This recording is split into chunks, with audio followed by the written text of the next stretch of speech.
Warahmatullahi wabarakatuh.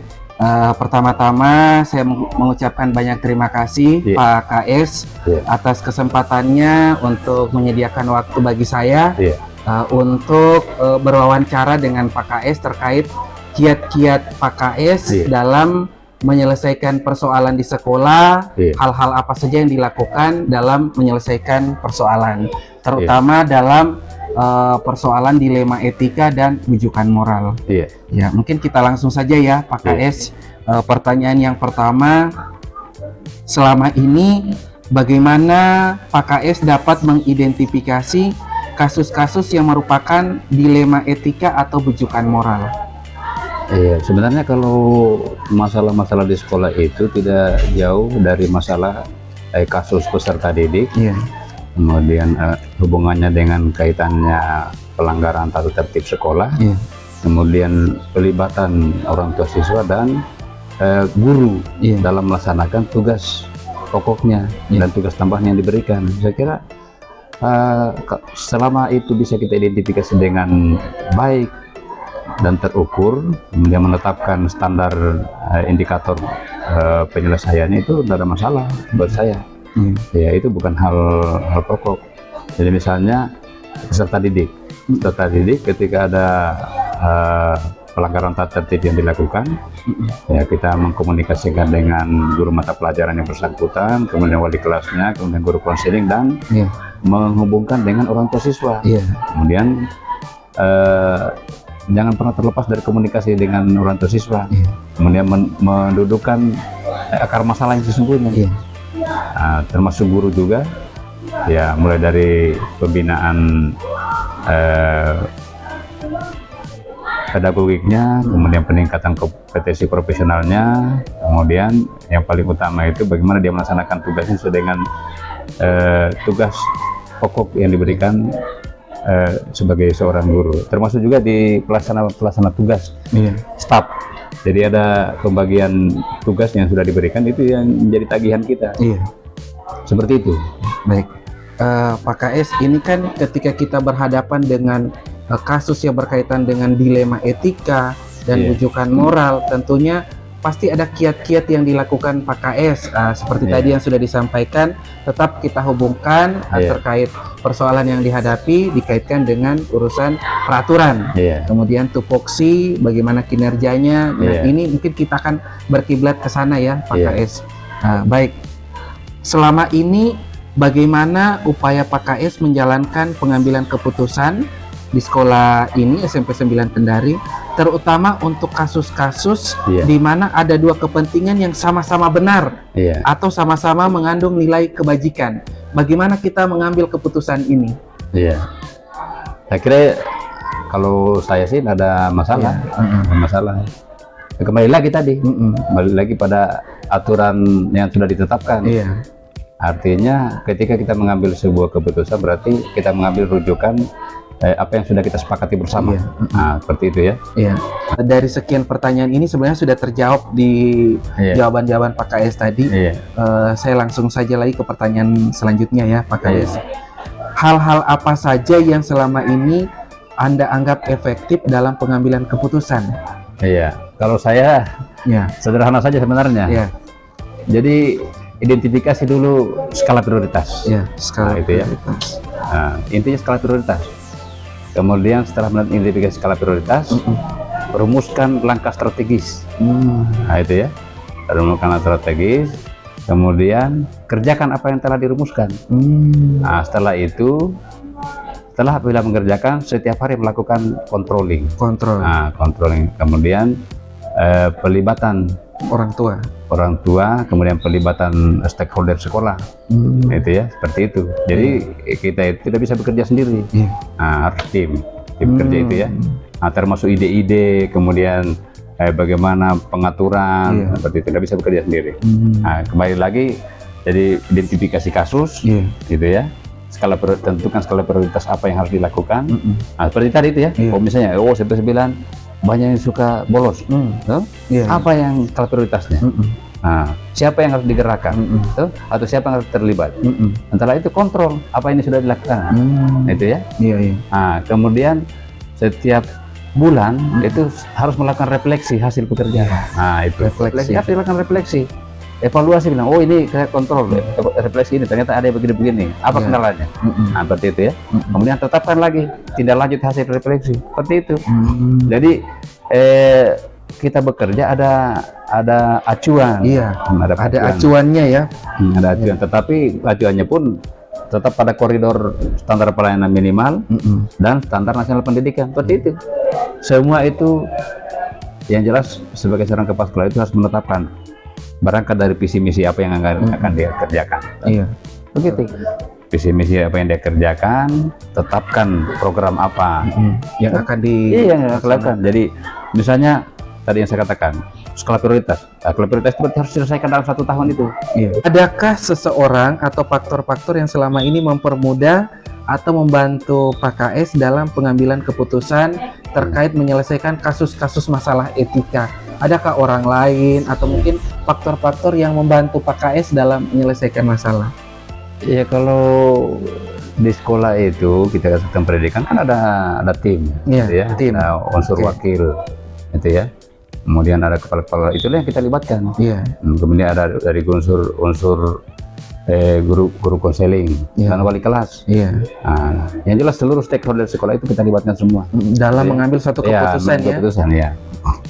Yang terakhir Pak KS, dari semua hal yang telah disampaikan tadi, pembelajaran apa yang mungkin Pak KS bisa petik dari pengalaman mengambil suatu keputusan, mungkin yang bisa menjadi inspirasi buat saya? Ya kalau inspirasi yang paling utama itu, kalau saya sih keteladanan saja. Keteladanan. Iya, jangan Anda mengatakan hadir tepat waktu sementara Anda datang Ya, jam tidak 10. memberikan contoh yang baik. Itu. Jangan Anda sampaikan jaga kebersihan sementara Anda tidak mencontohkan Ya, mengambil sampah. Betul. Nah, seperti itu saja keteladanan. Jangan Anda katakan dilarang merokok sementara Anda Merokok. menjuru siswa membeli rokok. Iya betul. Ah, itu kata kunci situ keteladanan. Iya. Jadi Keteladanan. guru itu melihat, oh kita tolong misalnya pas sekolah mengatakan begini, Bapak Ibu guru harus rajin hadir tepat waktu. Kepala sekolahnya datang jam 10, bagaimana kita Iya. mau dicontoh? Jadi ada istilah saya harus duluan datang, terakhir pulang. Jadi ketika kita berbicara mengenai disiplin, Tertib, disiplin. termasuk berpakaian, misalnya itu ya. Iya. Nah, itu yang Harus jelas, menjadi teladan ya Pak KS. keteladanan. Iya. Itu ya. Tuturi Handayani. Tuturi Handayani. Betul Pak Iya. KS. Saya dapat kata kuncinya bahwa untuk menjalankan itu semua Keteladanan. adalah keteladanan. Ya, bagaimana kita akan mengajarkan bersikap baik kepada anak kalau kita sendiri tidak memberikan contoh.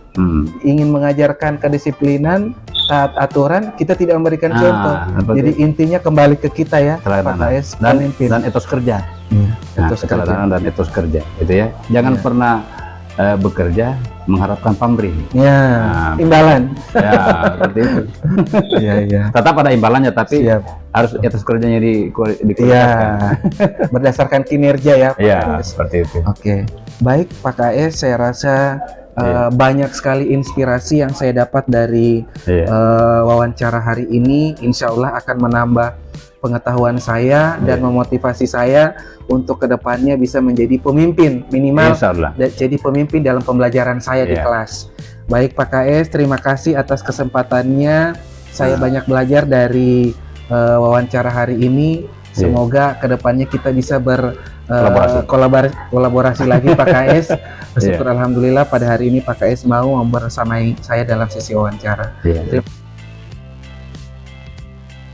Hari ini saya ingin berdiskusi dengan Bu KS, Ya, modelnya dalam bentuk interview Boleh. terkait bagaimana menyelesaikan permasalahan ketika Ibu KS menyelesaikan masalah yang berkaitan dengan dilema etika dan bujukan moral. Kira-kira seperti apa solusi-solusi yang UKS lakukan dalam menyelesaikan permasalahan tersebut?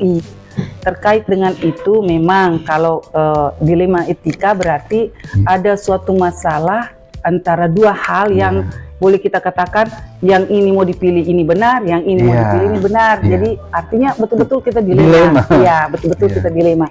Nah, tentunya kalau kita ingin menyelesaikan masalah seperti itu, Yang pasti dalam menyelesaikan masalah Iya. tidak selamanya menjadi suatu keputusan kepala sekolah untuk Iya. menyelesaikan. Tentu pelibatan banyak pihak, karena tadi saya katakan ini bisa dianggap bahwa ini adalah suatu komunitas. Iya. Nah, tentu saja dalam menyelesaikan itu kita kenali dulu atau Iya. kita identifikasi dulu bagaimana atau apa masalahnya. Iya. Dalam artian itu nilai apa yang ada yang di dalam masalah tersebut atau kasus tersebut yang kita bisa katakan saling bertentangan, tetapi yang satunya benar, yang satunya juga benar. Benar tetapi juga. Iya, jadi memang pasti dilema, Iya. dilema terkait dengan moral mungkin ya, Iya. moral dalam hal ini dilema etika. Ya, tadi saya kembali, tentunya kita kenali dulu, identifikasi dulu, ya kan. Kemudian kita lihat ini siapa-siapa yang di dalam permasalahan tersebut, siapa-siapa yang terlibat. Iya. Ya, dari kemudian bagaimana kemudian kita bisa menghadirkan fakta, bisa menghadirkan bukti-bukti pendukung. Tetapi yang pasti dalam penyelesaian masalah tersebut tentu itu tadi saya ulangi pelibatan berbagai pihak banyak. Pertanyaan selanjutnya Bu KS, Iya. kira-kira hal-hal apa saja yang selama ini Anda anggap efektif dalam pengambilan keputusan pada kasus-kasus dilema etika? Hal-hal apa saja yang menurut Bu KS itu efektif ketika berhadapan dengan kasus dilema etika? Iya, saya anggap begini. Jika kemudian kita mendapatkan kasus seperti itu, ya, kembali lagi bahwa kita tidak bisa apalagi kalau pelibatan emosi jelas tidak bisa. Kita tetap harus mengedepankan rasionalitas kita. Walaupun sebenarnya di satu sisi terkadang ada kasus yang menimpa siswa, tetapi kita rasa kasihannya kita yang Empati, lebih, ya? Iya, rasa kasihannya kita yang lebih banyak. Iya. Sampai kemudian terkadang rasa kasihan itu mengalahkan aturan. Berarti Walaupun jiwa kemanusiaan lebih kuat. Iya, Ya. walaupun sebenarnya itu tidak bisa kita pertentangkan Iya. antara aturan dengan jiwa Empati. rasa kasihan Iya. itu. Iya. Jadi tergantung tergantung yang seperti apa. Jadi kita lihat tingkat kalau misalnya pelanggarannya terkait dengan tata tertib, kita lihat saja tergantung bagaimana pelanggaran yang sudah dilakukan. Berarti kita berhadapan dengan aturan.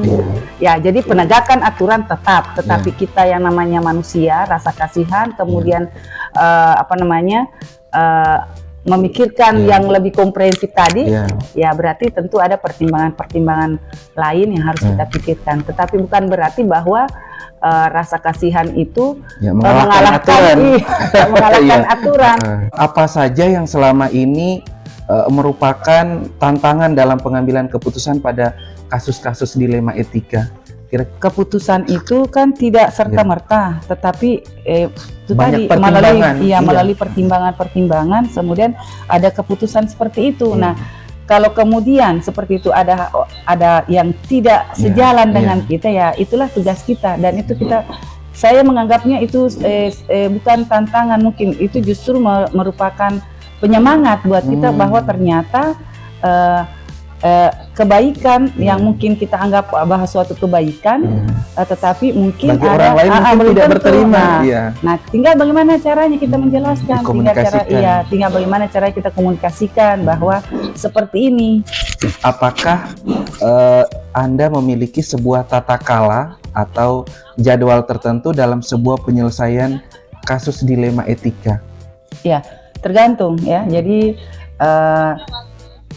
kalau penyelesaian kasus itu tergantung karena kenapa? Ada kasus yang memang harus saat itu terselesaikan. Ada kasus yang memang bisa terselesaikan itu terjadwal. Jadi dilihat sangat situasional ya. Situasional. Seperti misalnya dalam penyelesaian kasus yang memang kasus itu memang harus membutuhkan penyelesaian saat itu juga, ya berarti harus diselesaikan. Contoh kasus kemarin ada siswa kita yang bermasalah terkait dengan boleh kita kategorikan sebagai pencemaran nama baik sekolah, ya berarti saat itu juga harus kita selesaikan, ya seperti itu. Ya, tapi kalau menurut saya hampir semua kasus itu butuhkan waktu yang penyelesaian Iya, secepatnya. secepatnya. Tidak bisa bilang Ditunda-tunda. iya, tidak bisa ditunda-tunda. Tetapi itu tadi bahwa penyelesaian kasus itu ada yang bisa selesaikan yang tingkatan sesuai tingkatannya, sesuai jenjangnya. Ada yang bisa diselesaikan di kelas, ada yang bisa diselesaikan nanti harus masuk di ruang BK, ada yang bisa sampai apalagi kalau sudah menyangkut seperti kemarin itu. Iya, benar. Harus langsung harus diselesaikan. Tidak bisa dipending-pending di jadwal waktunya, tidak. Iya. Luar biasa Bu KS. Iya. Selanjutnya Bu KS, adakah seseorang atau faktor-faktor yang selama ini mempermudah atau membantu Ibu KS dalam pengambilan keputusan dalam kasus-kasus dilema etika? Iya, saya menganggap yang memudahkan kita itu adalah kelompok kita ini, dalam artian teman-teman yang ada di sekolah ini. Kenapa? Karena tadi sudah jelaskan bahwa dalam pengambilan keputusan kita tidak bisa serta-merta, tetapi pelibatan. Karena konsep saya itu yang berpikir banyak kepala itu akan lebih banyak dibandingkan dengan berpikir satu sendiri. Kepala. Iya, berpikir sendiri. Sehingga saya menganggap bahwa teman-teman itu sangat-sangat membantu untuk menyelesaikan suatu permasalahan atau memutuskan suatu kebijakan. Jadi teman-teman merupakan faktor pendukung ya Bu KS dalam pengambilan keputusan. Iya. Karena teman-teman saya tidak jangan sampai menganggap bahwa teman-teman itu adalah bawahan atau tidak. Kita anggap sebagai mitra, kita anggap sebagai teman untuk menyelesaikan suatu masalah. Ya, seperti itu. Luar biasa Bu KS. Seperti itu yang istilahnya yang harus kita ini. Kalau kita ya arogan, ini loh keputusan tidak bisa diubah. Tidak bisa. Sehingga saya selalu makanya itu di setiap bulan dan juga mungkin baru kali ini di sekolah ini setiap bulan kalau saya kan kita ini kerja kita punya sekolah ini kan kita kerja namanya kinerja berbasis sekolah yang berbasis kinerja. Jadi saya setiap bulan itu melakukan semacam refleksi. Kita jadi setiap bulan itu kita merefleksi. Di saat itulah teman-teman bisa bicara, ya kan? Teman-teman bisa mengevaluasi apa yang sudah kita lakukan, kemudian apa yang kemudian kurang kita perbaiki, apa yang kurang kita tingkatkan, kemudian tindak lanjut ke depan. Jadi setiap bulan itu. Jadi teman-teman bukan saya yang berbicara, tapi teman-teman terkait dengan pembelajaran. Ini yang kurang, ini yang mau diperbaiki. Teman yang satu ya, seperti itu yang kita lakukan di sini. Iya, karena memang kita berbasis kinerja dan itu adalah pekerjaan sekolah karena nanti ke depan itu adalah kerja-kerja sekolah. Jadi kalau kita mau lihat sekolah itu bahwa kinerjanya bagus, nah salah satunya itu adalah kita harus selalu mengevaluasi apa yang kita sudah lakukan, kemudian kita merefleksi. Ya dan saya rasa teman-teman itu sudah sangat membantu. Sudah dijalankan, kita sudah merasakan itu. Dan sudah sangat membantu memang teman-teman bahwa dengan teman-teman memberikan masukan, gini harusnya. Kemudian teman-teman yang satu memberikan masukan juga yang seperti ini yang mungkin yang bagus. Nah akhirnya seperti itu. Akhirnya kebijakan yang Ibu KS ambil didukung oleh teman-teman dan seluruh komunitas sehingga program-program bisa berjalan mulus. Iya, betul sekali. Tambah cerdas ini calon guru penggerak ini.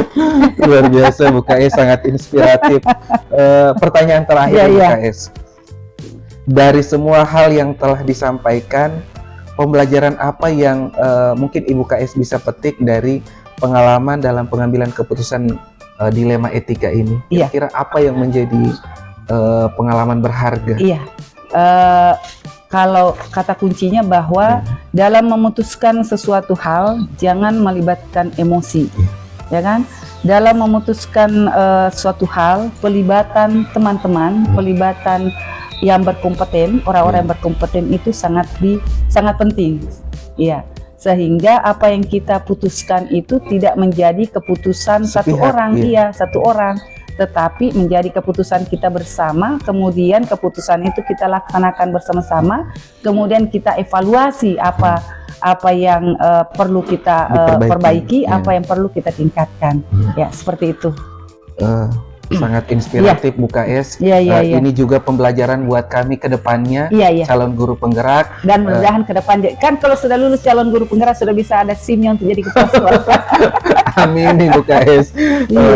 Dari sini kami banyak belajar Ibu KS, banyak inspirasi yang kami dapatkan. setelah berwawancara dengan Ibu KS, bagaimana apa yang harus kami lakukan ketika berhadapan dengan masalah, apalagi terkait dilema etika, wujukan moral, ini sangat-sangat luar biasa. Dari hasil wawancara ini, saya pribadi mendapatkan banyak inspirasi Bu KS, bagaimana hal-hal yang harus saya lakukan dalam menyelesaikan suatu permasalahan.